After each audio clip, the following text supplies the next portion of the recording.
Como bien decías, esta semana pues se anunciaron los resultados del primer semestre de la economía dominicana con números bastante interesantes. Pero antes de comenzar, eh, me gustaría hacer un paréntesis pequeñito para decir que también esta semana ocurrió un hito importante, ¿verdad? Que fue la muerte de Johnny Ventura, de ese artista por excelencia, y ya en este periodo del COVID, aunque no fue de COVID, obviamente al parecer fueron problemas cardíacos que terminaron con la vida del artista. Claramente hemos visto mucha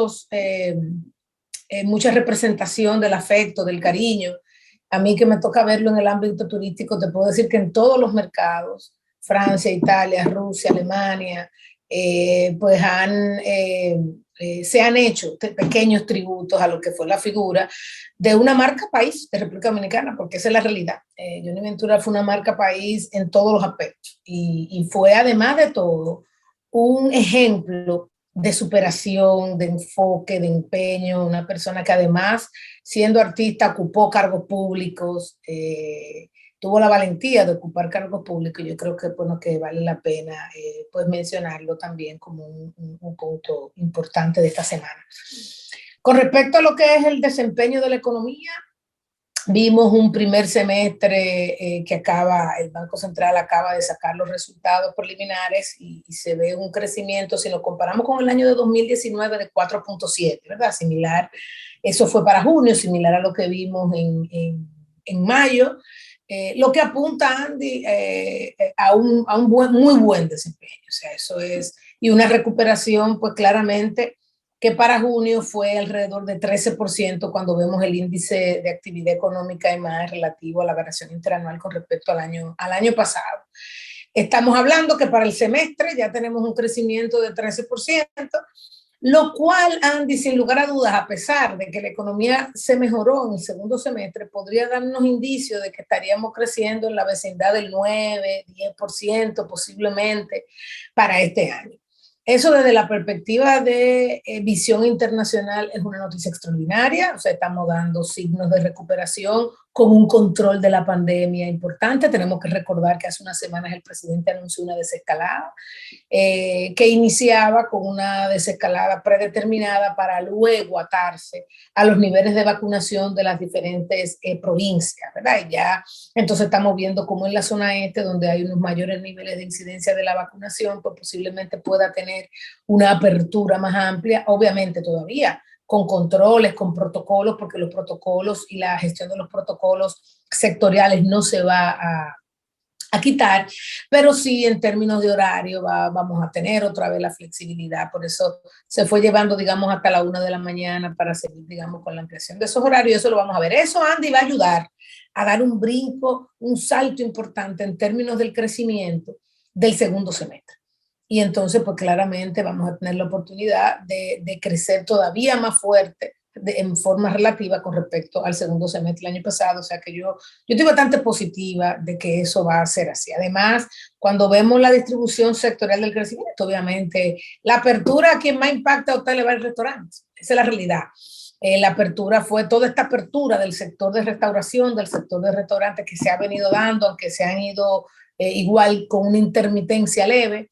Eso ha apoyado bastante la recuperación de este sector, que fue sin lugar a dudas uno de los más impactados. Además, en el caso de la hotelería, pues hemos visto ya una recuperación del turismo que es importantísima. Estamos yendo, Banco Central también ahí, pues muestra cómo la llegada de no residentes ya se ubicó un 80% en el mes de junio, y en el mes de julio, que va todavía más fuerte el crecimiento, posiblemente un 20% por encima del mes de junio, podríamos ver una recuperación en el orden del 90% de lo que son los no residentes con respecto al año 2019, lo cual ya puso al sector, a diferencia del primer trimestre, a un crecimiento positivo de 2.9 cuando vemos el semestre completo. Luego, claramente, los sectores para este trimestre de minería, de manufactura, que sigue creciendo muy fuertemente, ¿verdad? Un 70%, construcción, que está creciendo un 71%, a pesar del incremento en los precios, porque tanto construcción como el sector de la industria de alimentos sabemos que están pasando por unos choques externos asociados a todo el proceso de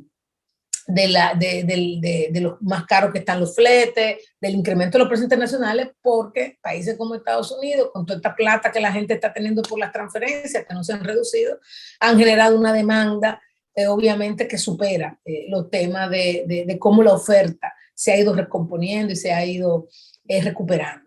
De hecho, Andy, eso obviamente nos impacta positivamente y lo estamos viendo en las remesas, ese incremento fuerte que hemos tenido en las remesas de 3.500 a más de 5.400 millones en remesas que estamos viendo, pues una recuperación que lo que está mostrando que parte de esa plata, bueno, pues está viniendo también a República Dominicana y está viniendo al sector construcción, está viniendo a proyectos de construcción, lo cual nos da una oportunidad interesante para el segundo semestre, del reinicio o de la aceleración de algunos proyectos de construcción de vivienda de bajo costo, ya de vivienda de mediano costo e inclusive de segunda vivienda en los sectores turísticos que están ahí. Vemos crecimientos buenos en energía, en comercio, claramente, a medida que se abre la economía, la gente transita más, el comercio también se acelera, la educación, las actividades de servicio, que nosotros sabemos que la actividad de servicio, que es muy grande en República Dominicana, pues es la primera que reacciona cuando tú tienes un tema de recuperación económica.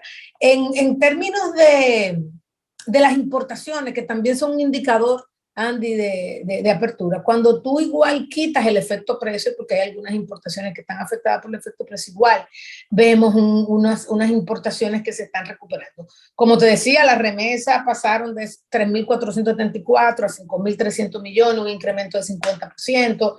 En el caso de la inversión extranjera, que también es una intradivisa, un incremento del 50% de la inversión extranjera, desde 1.000 millones en el primer semestre del año pasado hasta 1.617 millones, Andy, en inversión extranjera. Y esto es esperable, sobre todo porque sectores grandes receptores y que son de origen de inversión extranjera. Y ahí tenemos la telecomunicación, a pesar del pequeño impasse que vivimos esta semana que acaba de pasar en el sector, las telecomunicaciones con la gran demanda que ha habido en este sector por los cierres y porque ya obviamente el nivel, la forma de interactuar de la gente se quedó con un mayor nivel de demanda de banda ancha, pues claramente es un sector que está invirtiendo, el sector turismo que ya retomó su proyecto. Yo quiero que tú veas cómo están las peticiones de nuevos proyectos. Y Andy, eso es fundamental, porque no hay manera de crecer en turismo si no tenemos más habitaciones. Esa es la realidad.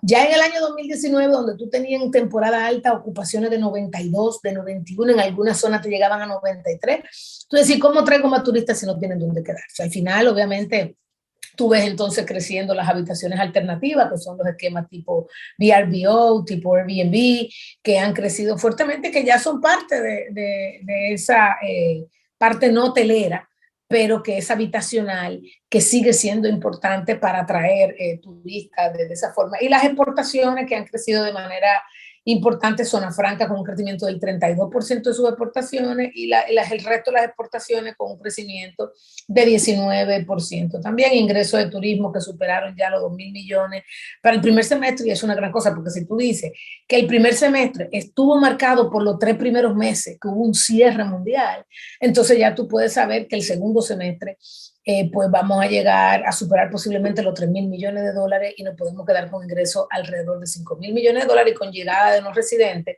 que el Banco Central estima cerca de 4 millones. Yo te diría que si ya estamos viendo en este primer semestre casi 2 millones, es muy probable que quedemos por encima de 4 millones y medio, casi 5, lo cual nos da un 2022 que es fabuloso. Eso para el rating internacional, para el posicionamiento, cuando nos comparamos con el resto de los países, como tú y yo hemos venido diciendo, Andy, esto que está pasando en América Latina es muy fuerte, República Dominicana todavía sigue ahí. Yo creo que es una buena noticia. La tasa de interés bajas, Andy, porque tú tienes una economía que ahora es que se está recuperando, pero con muchas reservas internacionales, muchas remesas que están llegando, no hay presiones sobre el tipo de cambio, tienes liquidez en la banca muchísimo, y hay que entender, Andy, que la dinámica del crédito no es igual a la dinámica de la economía.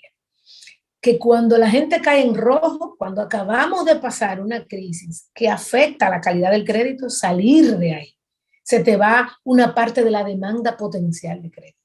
Porque hay muchas pymes, hay muchas personas que eran lo que te generaban un crédito, un endeudamiento constante en su proceso de crecimiento. Esa gente, cuando cae en rojo, aunque se esté recuperando, ya no se le puede dar crédito. Su capacidad de endeudamiento cayó, su ingreso no ha crecido lo suficiente para tener cuotas importantes. Muchos, aunque puedan comenzar a pagar, se están recuperando de lo que no pagaron y no tienen calidad suficiente. Están en C, en D todavía. Y eso hace que la capacidad de la cartera a crecer sea menor a la de la economía. Porque aunque la gente se está recuperando, está todavía con un score crediticio que aunque la banca le quiera prestar, prácticamente no puede porque las provisiones son provisiones que no pueden cumplir para una rentabilidad adecuada. Y eso ha hecho que el crédito te crezca mucho más lento.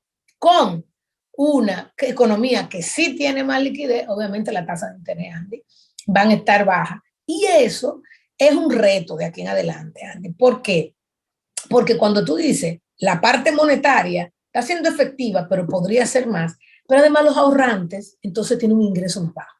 Tú estás generando que el que ahorra, el que se endeuda, hay una demanda potencial más baja, porque aunque quiera endeudarse, no puede. El que ahorra, entonces tiene menos ingresos, un ahorrante neto. Mi mamá, la gente mayor, entonces tiene una caída en su ingreso efectivo, con lo cual su demanda es un poco más baja. Y aunque no hemos estado recuperando, la recuperación del gobierno va a ser crucial en este tramo de aquí a inicio del año próximo, porque es la demanda que va a estar, que no depende de estos indicadores que tienen que ver con tasas de interés, etcétera. Y por ende, entonces, ese boom del gobierno lo que hace que se te entre en el sector construcción de una forma y hace que el constructor que está en el sector público-privado, al tener el respiro de que ya el gobierno le está pagando las cuentas por pagar, de que ya el gobierno, entonces le da más fuerte a su proyecto privado también. Y eso te genera obviamente una demanda interesante ahí debajo y comienza también a crecer la economía, los gastos del gobierno. Entonces esa dinámica ya política fiscal, política monetaria, por lo que uno esperaría que se acelere para salir adelante. Pero en términos generales, Andy, yo creo que los signos de recuperación son fuertes, son sostenibles en gran parte de los sectores que estamos viendo la recuperación, con los retos que esto tiene en términos del futuro de los próximos 10, 12 meses a nivel de política. Sí, definitivamente, Jackie, que ha sido un año mucho más promisorio que lo que inicialmente se tenía previsto. Fíjate que el propio Banco Central ha tenido que revisar en múltiples ocasiones sus pronósticos del crecimiento. Inicialmente ellos lo situaban en la vecindad de un 5%. Luego después corrigieron y dijeron, bueno, puede ser más, 7, 7,5. Después entre 8 y 9. Ahora el gobernador, viendo lo inusitado de la recuperación, el vigor de la recuperación de los primeros 6 meses del año, en base a las estimaciones que hace el banco, piensan que podemos tener algo entre 9 y 10%, y que es realmente, eso puede ocurrir, porque cuando tú tuviste una caída de casi un 7% el año pasado, en una economía donde los principales fundamentos son sólidos, que simplemente recibió un choque violento en un sector muy abierto y muy dependiente a las pandemias, o sea, muy, muy golpeado por pandemia, como el sector turismo, no hay duda de que tú tienes la posibilidad y tienes los fundamentos para lograr una recuperación violenta como la que hemos tenido. Algo que va a ser fundamental ya aquí es que ese crecimiento es una gran noticia, porque era lo que los tenedores de bonos, las firmas calificadoras de riesgo, los bancos de inversión querían ver. Bueno, vamos a ver cómo siempre me han contado la historia, que la economía dominicana es una economía muy resiliente, que se recupera rápidamente. Nunca la hemos visto, las generaciones presentes, enfrentar los retos de una pandemia global. Vamos a ver cómo pasa la prueba. Bueno, sucede que la pandemia nos da duro el primer año, una caída de 6,7%, pero al año siguiente, de repente, la economía crece un 10%. Entonces, eso va a validar toda la historia que se ha venido contando de Dominicana, de que es una economía diversificada, dinámica, con una capacidad de respuesta extraordinaria y que se puede sobreponer rápidamente. Eso le da una confianza al que invierte en este país y al que compra deuda de este país, que no encuentra en otros países de la región. Y tú planteabas algo que para mí es quizá la clave ahora, y es donde yo diría que el gobierno debe agarrar todos sus indicadores y empezar a mercadearse. Mira, no hay duda que nosotros vamos a estar, tú recuerdas aquello en micro cuando veíamos los trabajos de Higgs de efecto de ingreso, efecto de sustitución, con las curvas de indiferencia y cómo tú te movías. Ahora la región y República Dominicana tiene que estar consciente que para la región latinoamericana se va a producir, hay una especie de efecto ingreso que yo voy a definir ahora, que es lo que me quiero referir, y hay un efecto diferenciación o sustitución. Entonces, ¿cuál es el efecto que yo llamo el efecto que podría ser ingreso? Es el efecto regional de un avance extraordinario del populismo de izquierda en la región. No hay duda de que eso para el de fuera, el tenedor de bono, el inversionista dirá, bueno, Chile va camino al desastre, Perú, ya el presidente de izquierda asumió, Castillo nombró un primer ministro que es un marxista-leninista, perfecto. Colombia no hay contendiente para Petro, que está loco, o sea, con unas ideas totalmente de populismo de izquierda. Argentina, ahí no hay donde mirar, o sea, eso sigue en el eterno desastre. Ahí si tú te pones a ver solo Ecuador, es que dio un giro positivo, pero Ecuador es significativamente pequeño y poco abierto a la economía mundial como son los demás países.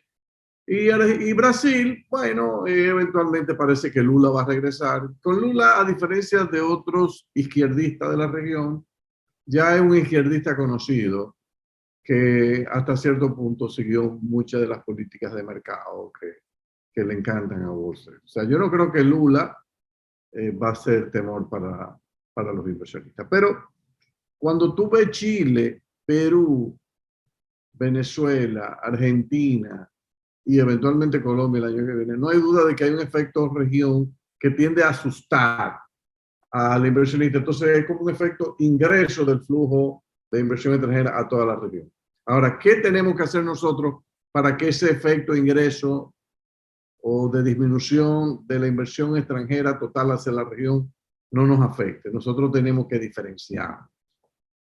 Entonces, ver cómo el efecto sustitución, de que el efecto desvío de inversiones que iban a ir a esos países empiecen a ver a Dominicana como una opción diferente. ¿Por qué? Mira, somos de los pocos países que tenemos un gobierno pro libre empresa, pro mercado, pro inversión extranjera, con ideas totalmente distanciadas del populismo de izquierda. O sea, es un equipo de gobierno que cree en la inversión privada, que entiende que el sector privado debe ser el que mueve la economía. Nosotros tenemos que cantalantear eso ahora, porque ese no es el discurso predominante en la región. Entonces nosotros tenemos que diferenciarnos ahora más que nunca para que el efecto de disminución regional de la inversión extranjera no nos golpee el año que viene. Todo lo contrario, que nosotros le podamos sacar partido con más inversión en turismo, como se ha estado viendo, más inversión en la zona franca, más inversión en comercio, en industria. Y ojalá, y es el sueño que yo siempre he tenido, si nosotros lográsemos atraer inversión extranjera directa, efectiva, eficiente y potente en la agroindustria de exportación, en la agroexportación. Y ahí tenemos una oportunidad de oro, porque dos de las economías más golpeadas por el populismo de izquierda de la región, que son Chile y Perú, uno podría decir que son también las dos más exitosas en el desarrollo de una clase empresarial nativa que ha logrado con éxito conquistar el mercado global de exportación de frutas, vegetales, de todo tipo de productos. Cuando uno ve las historias de éxito de Perú y de Chile conquistando mercados globales en esa área, es espectacular. Entonces, ¿por qué nosotros no nos podemos poner en contacto con 20 o 30 de esos grandes inversionistas que hay en esos dos países para que contemplen a Dominicana y empiecen a montar en nuestro país el modelo de cómo tú integras el gran capital con las cooperativas de productores, donde el Estado participa, también puede participar con la gran cantidad de tierra que tiene el Estado, de ofertar el incentivo de te voy a licenciar el uso de esta tierra con la condición de que tú la dediques exclusivamente a producir para la exportación y acordaremos después un fee que puede ser la tributación que acordemos del impuesto sobre venta, impuesto sobre la renta que nos pongamos de acuerdo. Mira, yo creo que si nosotros logramos eso, ahí es que vamos a cerrar el ciclo ya de tener un sector, una economía con sectores con capacidad de todos responder. Uno quisiera ver ya el sector agropecuario dominicano siendo un sector de puntaje, de empuje, y que el gobierno entonces se limite a asumir la responsabilidad que tiene de tener bien montado y acordado con Estados Unidos los sistemas de prechequeo, de preinspección para la exportación, que no nos pongan a nosotros, como estamos ahora en desventaja, que cuando tú estás en los Estados Unidos, los primeros barcos que entran son los barcos procedentes de países que tienen la preinspección de las exportaciones de productos agropecuarios. En cambio, Dominicana lo ponen en la cola y cuando vienen a desembarcar hay muchos de los embarques entonces que llegan con problemas. Bueno, tienen 8 y 10 días esperando que bajen los furgones. Entonces, ahí es un área donde el Ministerio de Agricultura, la Presidencia de la República, se tienen que meter de lleno, más aún teniendo hoy día en República Dominicana uno de los gobiernos que uno percibe y nota como más cercano a los Estados Unidos. Yo creo que esto que estamos viendo nos puede presentar un panorama y yo, al igual que tú, estoy muy optimista. Yo creo que nosotros podemos tener un panorama de éxito sucesivo en los próximos años que nos puede lograr avanzar si completamos, si hacemos después la reforma fiscal integral, nos puede lograr, nos puede ayudar en el camino hacia el grado de inversión, que debería ser la meta que deberíamos todos perseguir. Vamos ahora a pausar y volvemos a ver.